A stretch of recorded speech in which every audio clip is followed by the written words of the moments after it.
चुकी थी। गांव की गलियों में सन्नाटा पसरा था। सिर्फ कहीं दूर से कुत्तों के भौंकने और झींगुरों की आवाजें सुनाई दे रही थीं। गली के मोड़ पर बनी एक छोटी सी चाय की दुकान कांपती हुई लालटेन की पीली रोशनी में जगमगा रही थी। लकड़ी की बेंच पर 2 आदमी बैठे थे। शिवा, तूने कभी उस पुराने पीपल के पेड़ के नीचे रात में रुककर देखा है? लोग कहते हैं कि वहां सफेद साड़ी वाली औरत दिखती है। कहते हैं वो औरत असल में उसी हवेली वाली है जिसकी बरसों पहले मौत हो गई थी। सुनने में आया है उसकी लाश कभी ढंग से दफन नहीं हुई और उसकी आत्मा भटकती रहती है। हाँ रे, एक बार मेरा चचेरा भाई उधर से देर रात गुजरा था। बोला कि जैसे किसी ने पीछे से उसका नाम पुकारा। मुड़कर देखा तो कोई नहीं, लेकिन पैरों के पास ठंडी हवा का झोंका आया था। उसके बाद कई दिनों तक बुखार में पड़ा रहा। लोग बातें बनाते हैं रामलाल, लेकिन गांव के ही रघुवीर को याद है ना? वही जो शराब पीकर उस हवेली में घुस गया था। सुबह लोगों ने उसे चौपाल के पास पाया, पूरा पागल हो गया था। अब तो 2 शब्द जोड़ने की भी हालत नहीं है उसकी। तो क्या तू मानता है कि भूत प्रेत सच में होते हैं? न मानूं तो क्या, आधी रात को गांव के बाहर वाले कुएं पर मत जाना। पता नहीं कौन सी परछाइयां खड़ी रहती हैं वहां।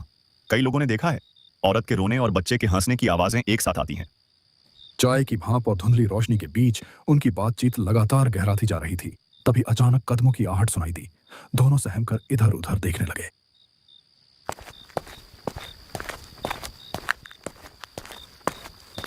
गांव के सन्नाटे को चीरता हुआ उनका तीसरा दोस्त वहां आ पहुंचा। उसका चेहरा थका और बुझा हुआ था, मानो किसी अनजानी यात्रा से लौटा हो। वह पास आकर बैठ गया। कुछ देर का सन्नाटा छाया रहा। अरे तू आ गया, चल अब माहौल बनेगा। तू ही हमें कोई डरावनी कहानी सुना दे। तू तो हमेशा ऐसी कहानियां सुनाता है कि नींद उड़ जाती है। ठीक है, लेकिन ये कहानी मेरी अपनी नहीं है। ये मेरे एक दोस्त के साथ घटी थी और उसने मुझे सब कुछ वैसे ही बताया था। सच में? क्या हुआ था उसके साथ? वो कहता है एक रात वो अकेला घर लौट रहा था। रास्ता सुनसान था, चारों तरफ सिर्फ अंधेरा और ठंडी हवा चल रही थी। तभी अचानक उसे लगा कि कोई पीछे पीछे चल रहा है। फिर धीरे धीरे उसने अपनी पुरानी आदत दोहराई, डरावनी कहानियां सुनाने की। उसकी आवाज धीमी थी, पर हर शब्द माहौल को और बोझिल कर रहा था। नाम है भैरवपुर। दिन के उजाले में तो यह गांव किसी साधारण बस्ती जैसा लगता है। खेतों में काम करते किसान, चौपाल पर बैठे बुजुर्ग और कच्ची गलियों में दौड़ते बच्चे। लेकिन रात होते ही भैरवपुर की पहचान बदल जाती है। गांव पर एक सन्नाटा छा जाता है, जैसे हवा तक अपनी रफ्तार रोक लेती हो। लोग दरवाजे खिड़कियां मजबूती से बंद कर लेते हैं, क्योंकि उन्हें पता है इस गांव की रातें किसी और ही दुनिया से ताल्लुक रखती हैं। कहते हैं बरसों पहले इस गांव में एक ऐसी घटना हुई थी जिसका जिक्र आज भी फुसफुसाकर किया जाता है। उस घटना के बाद से भैरवपुर की हवाओं में एक साया बस गया।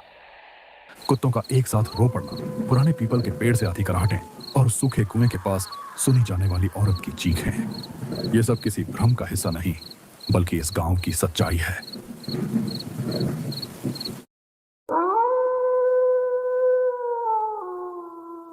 रात का वक्त था, लगभग 10:30 बज रहे थे।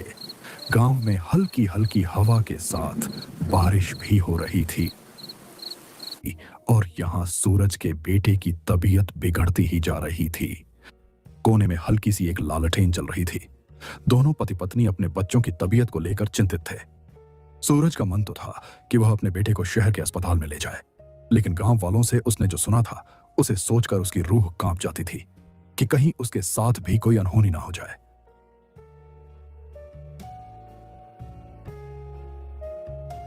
सुनिए जी, बाबू की हालत बिगड़ती जा रही है।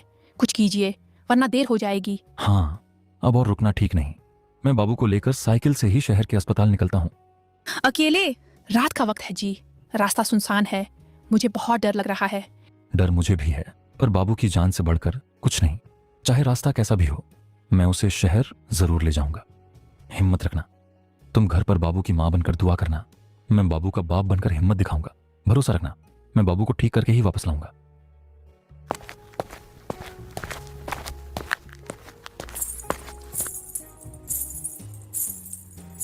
उस रात एक पिता अपने बेटे की जान बचाने के लिए एक ऐसे खौफनाक सफर पर निकल पड़ा था जहां कदम कदम पर खतरा था।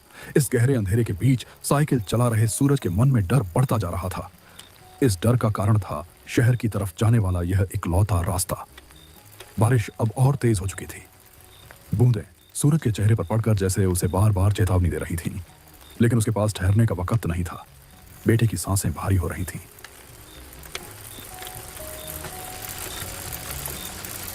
और हर पल उसके हाथ से फिसलता जा रहा था। रास्ता सुनसान था। दूर दूर तक सिवाय काले अंधेरे और बारिश की आवाज के कुछ नहीं था।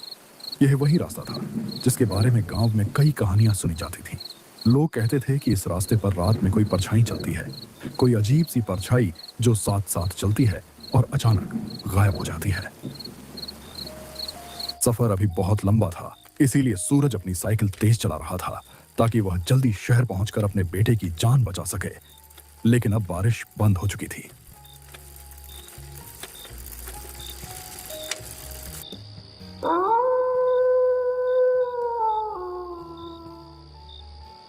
थोड़ी दूर आगे जाने पर सूरज को रास्ते में एक औरत बैठी हुई दिखाई दी।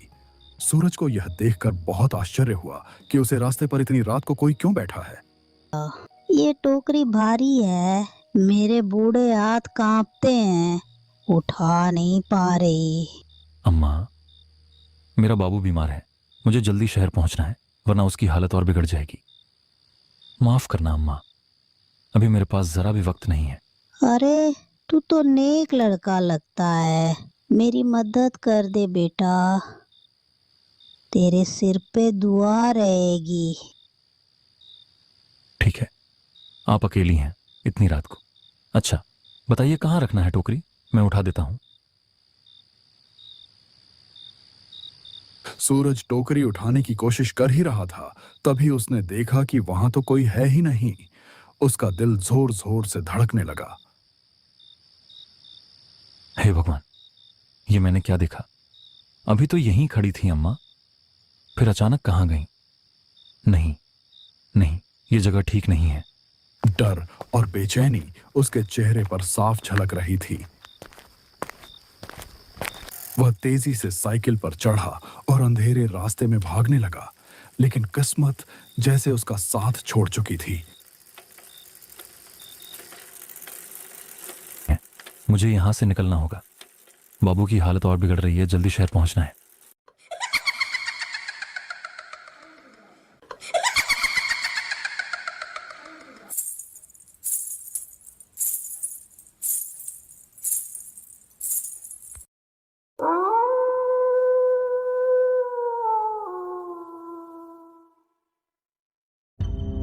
अचानक उसकी पुरानी साइकिल की जंग लगी चेन जमीन पर गिर गई। हे राम, ये क्या हो गया? अभी इस वक्त ही चेन गिरनी थी क्या? अगर मैं यहीं रुक गया तो पता नहीं क्या हो जाएगा। नहीं, मुझे किसी तरह चेन चढ़ानी ही होगी। और सूरज घबराहट में झुककर चेन चढ़ाने ही वाला था कि तभी उसकी रगों में खून जम गया। सामने वहीं खड़ी थी एक औरत, और वह औरत हूबहू उसकी पत्नी जैसी दिख रही थी। उस पल सूरज का मन मानो भर भरा कर टूट पड़ा। अरे तुम यहां कैसे? तुम तो घर पर थी ना? इतनी रात गए? इस सुनसान रास्ते पर कैसे चली आई? मत पूछो, मैंने रास्ते में एक परछाई देखी थी। वो लगातार मेरा पीछा कर रही है। मैं डरी हुई थी, इसलिए भागकर तुम्हारे पास आ गई। जल्दी करो, हमें यहाँ से निकलना होगा। बाबू को मुझे पकड़ाओ, मैं उसे संभाल लेती हूँ। तुम साइकिल ठीक करो। परछाई? ये कैसी बातें कर रही हो तुम? लेकिन अगर तुमने सच में देखा है तो मामला गंभीर है। अच्छा, तुम बाबू को थामो, मैं चेन लगाता हूं। हाँ, जल्दी करो, वो कभी भी यहाँ आ सकती है। उसने सोचा शायद उसकी पत्नी ही है जो किसी तरह यहाँ तक पहुंच गई। वह कुछ पूछने या सोचने की हालत में नहीं था। थकान, डर और बच्चे की बीमारी ने उसकी समझ को कुंद कर दिया था।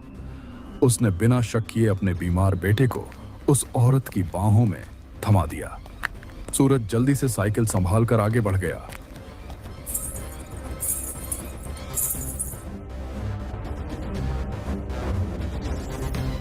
हुआ, उसने कांपते हुए पीछे मुड़कर देखा और यह नजारा उसकी रूह तक को चीर गया।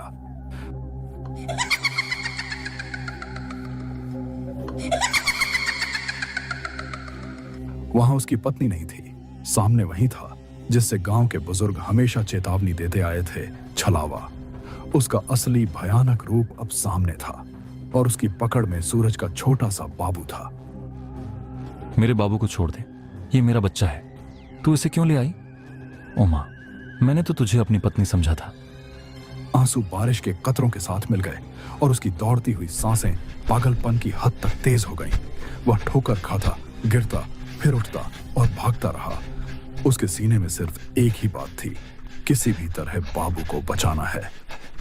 डर अब भी था, लेकिन उस डर के नीचे छिपा पिता का हौसला कहीं ज्यादा बड़ा था। मेरा बाबू मुझे लौटा दे। नहीं, ऐसा मत कर, मैं तुझसे हाथ जोड़ता हूं, मेरे लाल को कुछ मत करना, उसे मुझे दे दे। सूरज बेतहाशा अंधेरे में अपने बच्चे को ढूंढ ही रहा था। उसके कदम कांप रहे थे, दिल की धड़कनें तेज होती जा रही थीं। तभी उसकी नजर सामने पड़ी। वहां टूटी फूटी पगडंडी के बीच वही चुड़ैल बैठी थी। उसकी गोद में वही बच्चा था जिसे सूरज अपनी जान से भी ज्यादा चाहता था। लेकिन उस वक्त उसके चेहरे पर एक रहस्यमयी मुस्कान थी, मानो वह जानती हो कि सूरज का डर अब उसके कब्जे में है। नहीं, ऐसा मत कर, मैं तुझसे हाथ जोड़ता हूं, मेरे लाल को कुछ मत करना, उसे मुझे दे दे। हे भगवान, अब मैं क्या करूं? किससे मदद मांगूं? हे भगवान, मेरा बाबू मुझसे मत छीनो, वो तो मेरी सांसों की डोर है, उसके बिना मैं जिंदा नहीं रह पाऊंगा। ओ परछाई, तुझसे मैं डरता नहीं, मगर मेरा लाल तेरा नहीं है, वो मेरी रूह का टुकड़ा है, उसे लौटा दे। अगर मेरी जान चाहिए तो ले जा, पर मेरे बाबू को छोड़ दे। मैं अपनी आंखों की रोशनी भी तुझ पर वार दूंगा, बस मेरा बच्चा मुझे लौटा दे। छलावा ने अपनी लाल आंखें चमकाईं। वह जैसे ही बाबू को चोट पहुंचाने के लिए अपना काला हाथ उठाता, तभी अचानक अंधेरे को चीरती हुई मोटरसाइकिल की तेज हेडलाइट उधर आ पड़ी।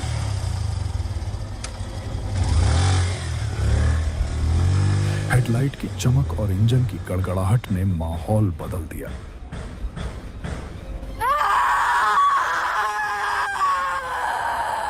छलावा ने चीख मारी और अगले ही पल धुएं की तरह गायब हो गया। बाबू उसकी पकड़ से छूटकर जमीन पर गिर पड़ा। सूरज ने दौड़कर अपने लाल को उठा लिया, कांपते हाथों में उसे सीने से चिपका लिया और आंसुओं से उसका चेहरा भीग गया। आसमान से बरसती बूंदें अब उसे डरावनी नहीं लग रही थीं, बल्कि जैसे राहत का आशीर्वाद बनकर बरस रही थीं।